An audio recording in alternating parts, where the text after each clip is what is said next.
Hello mga kapatid, magandang araw sa inyong lahat and welcome to the Pinky Town. My name is Glenda. I'm a cancer thriver, almost 7 years. And sa araw na ito, pag-usapan natin paano mas mabilis gumaling after each chemo session. Okay, di ba ang chemo ay napakaraming cycles. Yung iba, 6, yung iba, 8. Yung iba umaabot ng tulad ko 22 cycles kasi combine yung mga matitinding chemo plus yung TRES2. Okay? So matagal. Ngayon, meron po tayong mga magagandang gawin para mas mabilis yung ating pagaling after each session or after each cycle. Okay? Umpisa na natin. Number 1, pag-uwi galing sa ospital. Kayo po ba ay naliligo? Okay. May time noon na after ng chemo ko, tumawag yung tita ko. Sabi ng mama ko, ayun, naliligo. Sabi naman ng tita ko, ano, bakit naliligo? Okay, sila yung nag-aalala. Okay, bakit magandang maligo tayo? Again okay, baka hindi ito kaya ng lahat. Ako po kasi kaya ko. At pwede naman pong maglagay ng mainit na tubig para yung pampaligo natin ay maligamgam. Anong importansya ng paliligo? Okay, una, ang pinakamatinding importansya nito is lahat ng bakterya po kasi sa ospital, kung saan tayo ay nagpa-treatment, ay bit-bit natin sa bahay. Pag nag-commute pa tayo, sumakay ng, may mga nag-jeep may nagta-tricycle, nasagap pa natin lahat. Okay, sana all may pang-taxi. Pero yung iba po talaga kami noon, nag-FX kami. May time, may time yata kailangan namin tricycle. We went somewhere, may kailangan sa na tricycle. Okay, so balik tayo sa ospital. Lahat po ng nandoon na paano mang nasagap natin sa ibang may sakit, sa ibang mga bantay na hatchingan ay mabibitbit po natin sa bahay. Ang maganda po is para din mabawasan na yung risk na una makahawa pa tayo or tayo mismo maapektuhan bilang immunocompromised di po ba kapag on treatment for cancer. So baka may uwi pa. Meron po cases na nahawa ng pneumonia sa ospital. Yun pa yung ikinapahamak niya. So maganda po, pag uwi sa bahay ay maliligo. Pwede pong maglagay ng mainit na tubig para maligamgam ang tubig at yung ligo po ay mula ulo hanggang paa, kuskusin ang buhok, ang katawan. Pero dun sa mga kunyari meron pa pong sugat sa breast, dahan-dahan, huwag masyadong kuskus. Ano lang, simple lang. Tapos yung may mga JP drain pa, pwede magpa-assist, okay? Para-paraan, alam po natin ang ating mga personal situations. Ito po mga tips natin, i-adjust po natin base sa ating mga personal na sitwasyon. Like ako noon, nagpapa-assist pa. Nung naliligo ako, although I was not on chemo, I was not on chemo yet during that time. Pero dahil may JP drain pa, nung kakatapos ng surgery, kailangan may assist. Iba-iba po kasi yung natin yung sitwasyon. Yung iba, naaabutan ng chemo, may sugat pa. Yung iba, naaabutan ng nauuna yung surgery, nauuna yung ganito, yung ganyan, iba-iba. So i-adjust po natin itong mga tips base sa ating personal na situation para mas maging applicable. Again, kung may sugat pa, huwag kuskusin ng sugat, huwag tutungkabin, huwag tutuklapin ng kung anong mga naglalangid, and then ingat kung may JP train. Okay? So magpa-assist po, siguraduhin nakaupo or maayos ang pwesto, may hahawakan, may kakapitan, at ingatan po natin yung mga patak-patak ng mga sabon, baka po madulas ang pasyente o yung naggagabay sa pasyente. Okay? So ingat sa paliligo. Ang isa pa pong benefit noon, like ako, parang pag naligo, parang putol na yung episode sa ospital. So, eto na, bago na, fresh na. Okay? At mas makakapagpahinga, mas makakatulog ng maayos, makakapagpahinga ng maganda kasi yung katawan kumalma na, nakapag-shower na, malinis, fresh na yung pakiramdam. Okay? Number 2, nabanggit ko na, tulog. Anong importansya ng tulog? Okay, benefits ng tulog. Alam po natin na kapag nakakimo, di ba, may mga namamatay na cells. Alright? So, importante yung tulog. Importante. Down the road, kasi di ba, bumababa usually immune system natin on the 5th day. Pag natutulog tayo, yun nag-generate ang mga cells natin. Doon nagkakaroon ng pagsilang ng mga bagong cells sa ating katawan at yung mga namatay ay mare-replace. So, importante po talaga ang pagtulog. Ikalawa, ang pagtulog pa rin po ang number one na pag-detox sa mga stress sa ating mga brains. Yung mga dinaramdam natin, di ba, nakakapagpahinga tayo pag natutulog tayo. Pero na lang talaga kung sobrang kabigatan na kailangan na talaga ng counseling. So, importante po ang pagtulog para po ma-detox din yung ating stress sa katawan. Ikatlo, ito rin po yung katawan, panahon na nagre-recover yung katawan natin, okay? Healing time for the body, kaya nga daw, di ba pag natutulog, hindi sobrang busog na busog, para yung energy ng katawan wala sa digestion, kundi nandoon sa pag-heal ng ating katawan. And number 4 na benefit ng tulog, yung ating natural killer cells, or let's call them the natural healing cells. Ang natural killer cells kasi, meron niyang special power. Banggitin natin, ang special power ng natural killer cells, mga white blood cells yan, na may kakayahang mag-inject sa mga cancer cells ng poison na ang tawag ay perforin. Wow! Kaya dapat powerful ang ating natural killer cells, at kapag puyat, kulang sa tulog, nababawasan niya mga yan. So magandang nakakatulog po tayong mabuti. Okay? Pagka may struggle sa tulog, bilang isa ito sa mga side effects minsan ng chemo, magpareseta po tayo ng melatonin kahit yung 3 grams sa ating mga onko. Makakatulong po yun. Okay? Number 3, drink water. Isa sa benepisyo ng pag-inom ng tubig ay para ma-wash out yung mga gamot na pumapasok sa katawan natin. Kahit po yan ay dumaan sa ating mga ugat, intestines, ma-wash out na kahit papano pag nagawa na nila yung function nila sa ating katawan. Okay, so iba-iba po yan, cocktails ng mga gamot na pumapasok sa ating katawan, kailangan ma-wash out, so iinom tayo ng tubig. Maliban doon, para hindi masyadong mabigat ang karga sa kidney at sa liver. Halos lahat po kasi buong katawan natin kailangan po niya ng tubig para mag-function. Di ba kumakain tayo, ang kidneys natin, hirap na hirap yan mag-function pag kulang sa tubig. So, kailangan nakakainom tayo ng tubig kada araw. Magandang uminom, 30 minutes before eating, 30 minutes after eating. Ayan. Ako po hindi ko sinasabay ang tubig sa pagkain kasi nagiging bloated ako, tsaka para hindi maapektuhan yung digestive juices.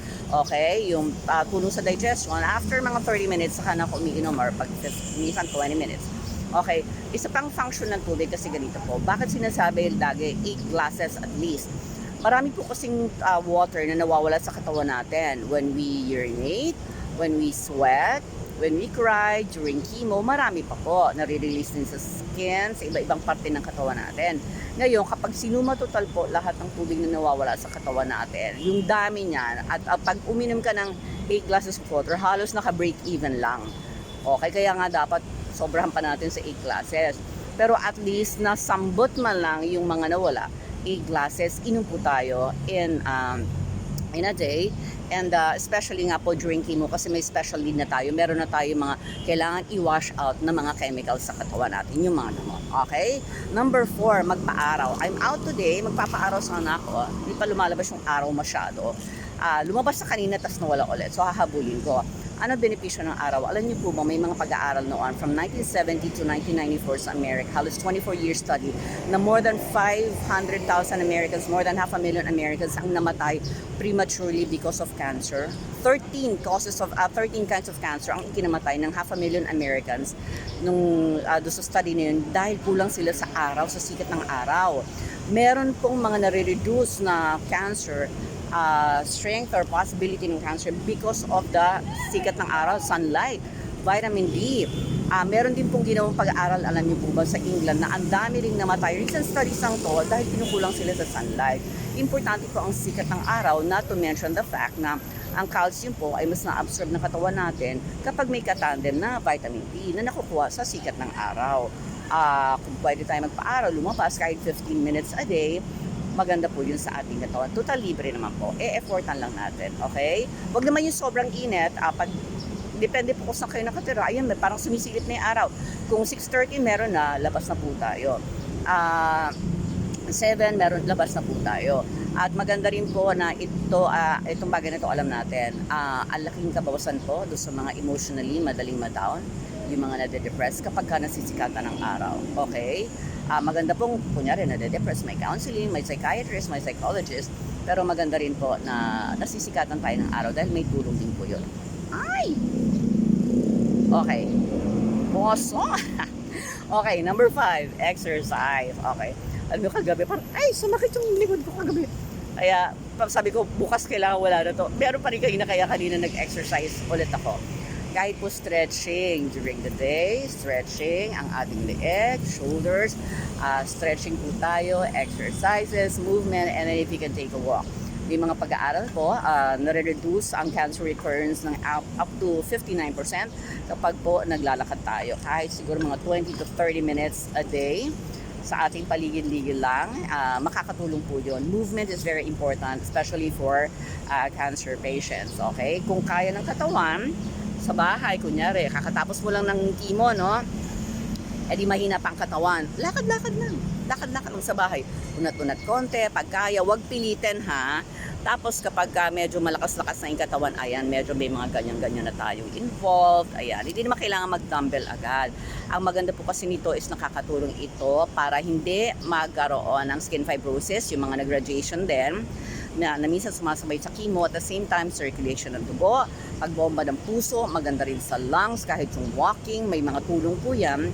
And at the same time, nakakatulong din po sa ating mga moods. Again, if you are on chemo, kung ano lang po yung kaya. At hindi kailangan i-video, hindi kailangan i-post sa Facebook. Yung iba kasi nag-aantay agad ng validation. Minsan din kasi kinakabahan ako sa mga biglang nagpo-post na although months ago pa yung kanilang surgery, ang bibigat ng binubuhat kasi baka pamarisan ng iba.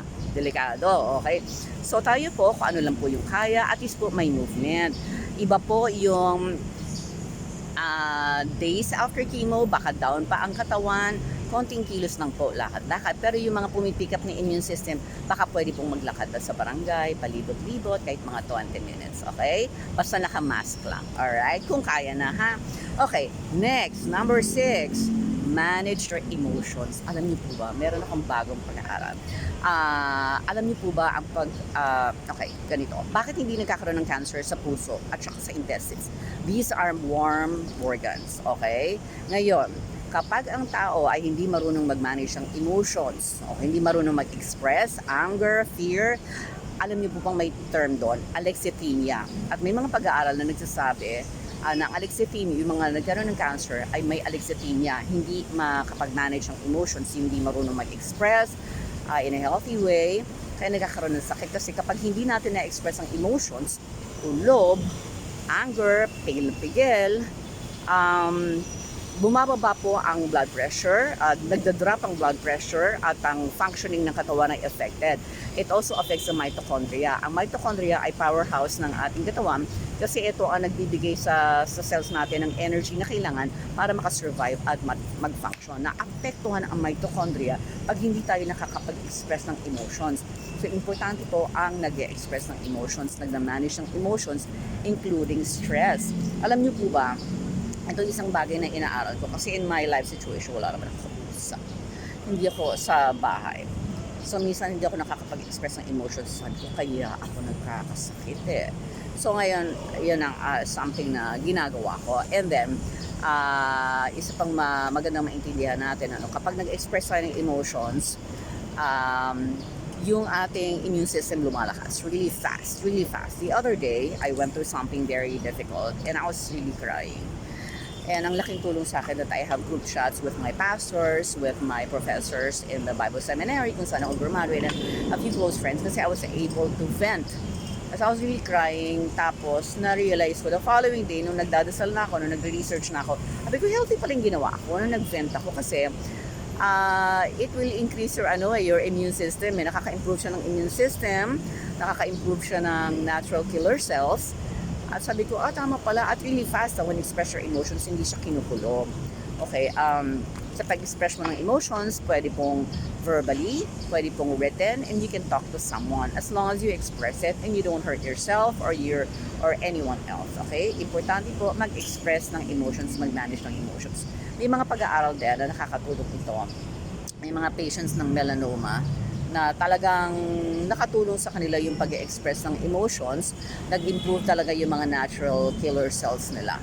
Okay, at nabanggit ko kanina yung natural killer cells, kung gaano ka-importante, may kakayahan itong mag-inject sa cancer ng poison na ang tawag ay perforate. O, kaya nang lasunin ang cancer. Kaya niyang lasunin ang cancer.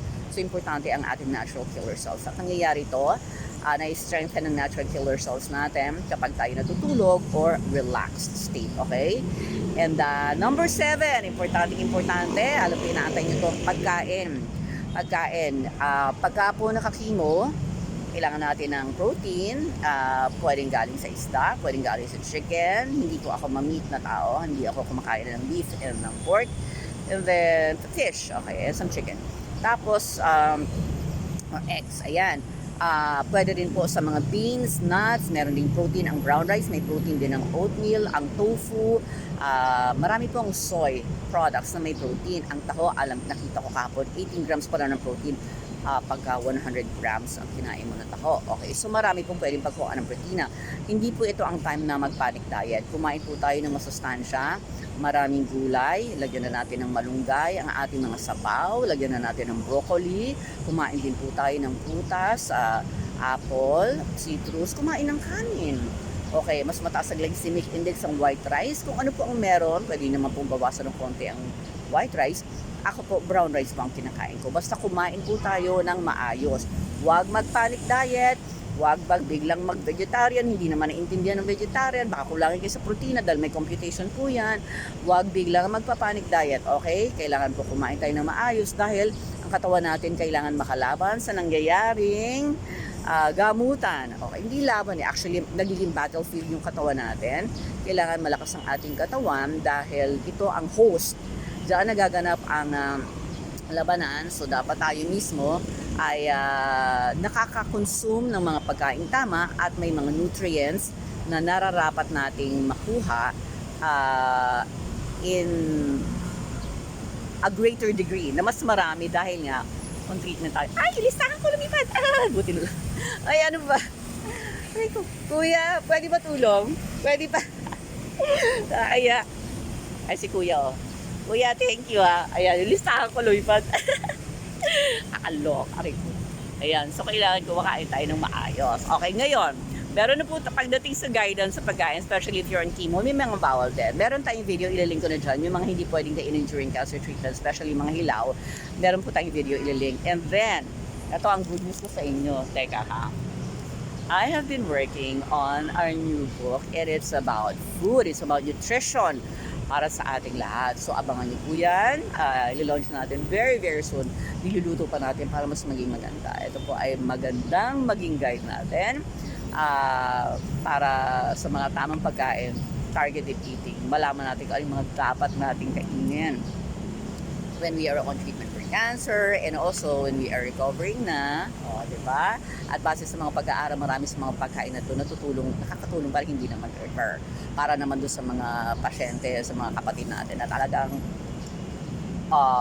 nag-recur, kebs, pero tuloy ang buhay. Ano yung mga dapat kainin? Meron na. So, abangan nyo itong libro na ito. Tinatrabaho na po natin, mga kapatid.